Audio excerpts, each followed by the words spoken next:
þorpið í Velkomin sértu þorpið í Velkomin þorpið í Stöndum upp fyrir Þórsara Stöndum upp fyrir Þórsara Gamla góða stefið Gildir hvað sem Allir geta gefið meira af sér Áfram veginn eina Eins og pólfari Alla leiðir meina Hér Þórsari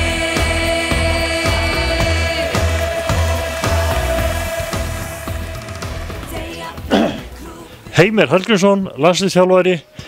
Heimir, mér skilst að þú hafi verið bara kallaring á norður til þess að flytja ræðu og herrakvöldi Þórs, svo bara plattar æfingar. Já, þetta það sem að mér þykir mest gaman. Mér finnst ekkert gaman að tala á einhverjum fundum eða hvað þá einhverjum herrakvöldum. Mér finnst þetta gaman og ég sagði það fyrst ég að koma þarna þá búi ég eitthvað til. En herrakvöldi á náttúrulega að vera gaman? Já, en mér finnst ekki gaman að tala en það verður örugglega gaman á kvöldinu. Semir, þú ert búinn að vera hérna á æfingu hjá þriðja flokki, kíkt hérna líka hjá strákunum fjórða flokki og svo núna á öðrum flokki. Hvernig sýnist þér þetta að vera hjá Palla og félögum? Bara mjög flott, mikill fjöldi og ánægður með standardinn. Við vorum með svona svolítið flóknar æfingar og nokkuð ánægður með standardinn en gaman að sjá fjöldan og ég er sérstaklega hrifinn af hversu margir hérna æfa í Þórsbúningum og eru stoltir af sínu félagi, það er gaman að sjá það. Já, ég tók eftir ég fylgdist með þegar þú varst að tala við strákana sem voru í sennilega 15 og 17 flokki. Þetta er mjög gaman aðeins og þetta er kannski eitthvað sem að félög almennt þyrftu að imprenta börnin að vera í sínu félagsbúningum á æfingum. Sjálfsög, krakkar eiga að vera stoltir af sínu félagi og þetta er svona eitt hluti af því. Það er enginn hérna í Liverpool eða Arsenal þó að það sé alveg fyrirgefið að vera í Liverpool-búning í dag þá er Þórsbúningurinn betri á Þórsæfingu. Já, nákvæmlega. Nú erum við Þórsarar og Akureyringar ægilega grofnir og stoltir af því að eiga Aron Einar sem fyrirliða í landsliðinu.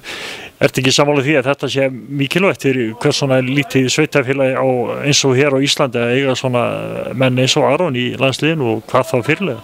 Að sjálfsögðu og hann gefur náttúrulega krökkunum mikla einspýtingu, allir vilja náttúrulega vera eins og Aron Einar og hann hefur verið að standa sig vel bæði félagsliðinu og með landsliðinu og við talum ekki að vera fyrirliði landsliðsins sem að náði sínum besta árangri. Það hlýtur að vera gaman fyrir félagið að hafa búið til svona leikmann og ég veit að hann er duglegur að koma og hjálpa til og gera það sem hann getur fyrir félagið sitt og það er líka gaman að því.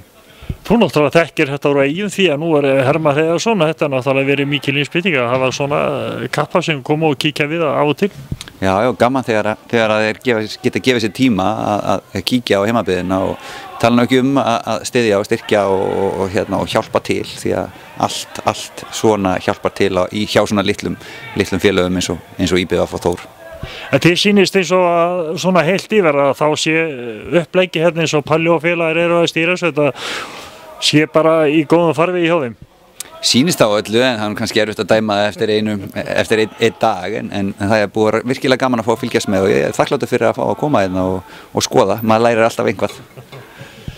Ég segi nú bara fyrir hönd okkar hérna Þórsara að við erum líka alveg þakklátt fyrir að fá að hafa þið hérna með og þú ert allar að fara að skemmta þig með hérna fullt á Þórsvörum í kvöld á herrakvöldi Þórs og flytta það ræðu og ég segi bara góða skemmtun og takk fyrir komuna. Já, takk og sömuleiðis. Gefið meira af sér Áfram veginn eina Eins og pólfari